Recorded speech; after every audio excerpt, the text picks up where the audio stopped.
You have 2 children, right? Yes. Yes, ma'am. And where do you work? For Miami-Dade Housing Agency. Okay.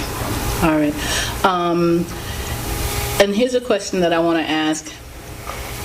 Were you surprised to know that your son might have been in such an altercation in Sanford? Knowing his personality, knowing who he was, did that leave you like wondering? Yes, it surprised me to know he got into altercation. Why? Because that's not something that normally happens. He doesn't he gets along with, he respects adults. He gets along with his peers. Mm-hmm. That wasn't something that's normal for him to get into a fist fight, especially with an adult. Mm-hmm. So, of course, I was surprised. Tell us about Trayvon. He would wake up in the morning for school. If he had enough time, or if he woke up in time, he would try to find something to eat, some type of breakfast, Although his frame was small, he loved to eat. He wasn't very picky about different foods. He loved almost everything. What's his favorite food? Chicken. Fried chicken. Accompanied by? Accompanied by fries and a large drink. Tell me about Trayvon's normal demeanor. Is he a happy kid? Is he a serious kid? Normal demeanor is happy. He's listening to music. He's talking on the phone with his friends, with girls, he is watching sports on TV. He's eating chicken. He's eating everything. Whatever's in the fridge. Everything. I'm sure you've tried to picture this a million times, and I think he felt that he was in a strange position. He didn't know who this guy was. This guy didn't identify himself as a police officer or security or anything like that. And I really feel like he probably tried to get away from the situation. And he was placed in a situation where he felt like he could not get away.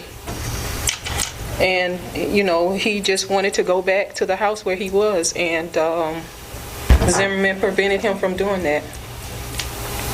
Thank you. George T. Baker, you guys say that you're extremely proud of him and it's something you guys boast about and kind of just, put on a pedestal. Can you explain to me why his passion was so great there?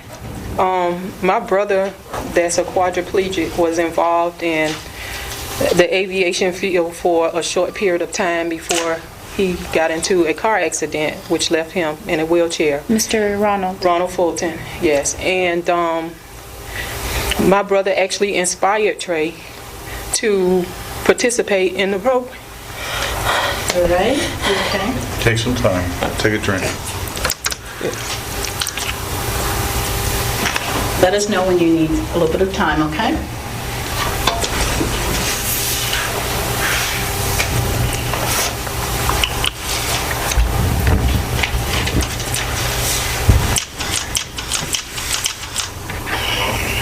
Yes, we're just taking a moment here. Okay. All right? Yes, ma'am. Does anybody else want to talk a little bit about Trayvon? What was the question? What did you say? George T. Baker. We were asking about his passion for aviation, I think. It came from my brother, who, like she said, was involved in it before. How was he involved? I think he attended He attended the school? the school. Okay. Yeah. And when Trey began going to high school, he started at Carroll City. They had like a program. Dual enrollment type. Right, dual enrollment. So he would have some of his classes at Carroll City, and the others would be at George T. Baker to introduce him to what it was and what was going on and what he could and couldn't do. So that's how he became inspired with that. I'm aware that he was wearing a button that night. That's a family member. Did they pass away Yes. recently? maybe about 4 years ago. Why was It he was a wearing cousin. it? What Why questions, was he guys? wearing the button?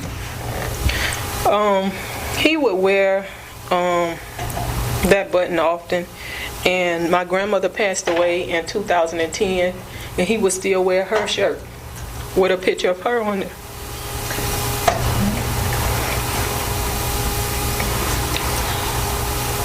How you guys doing? I know they've got to go, but go ahead. So he wore it on a normal basis, on a daily basis, just whenever He felt. decided when he wanted to wear it. He wore it when he wanted to. And he would take it on even trips like he did. He was going away for a week. Yeah, He had decided it to on take his- the button with him. You doing good? Why do you think Mr. Zimmerman hasn't been charged? For some reason, it seems to us that they are protecting Zimmerman for some reason, and we don't know why, but it just seems like they are protecting him, and we feel like Trayvon is the victim, and we need the protection, but the police department is protecting him.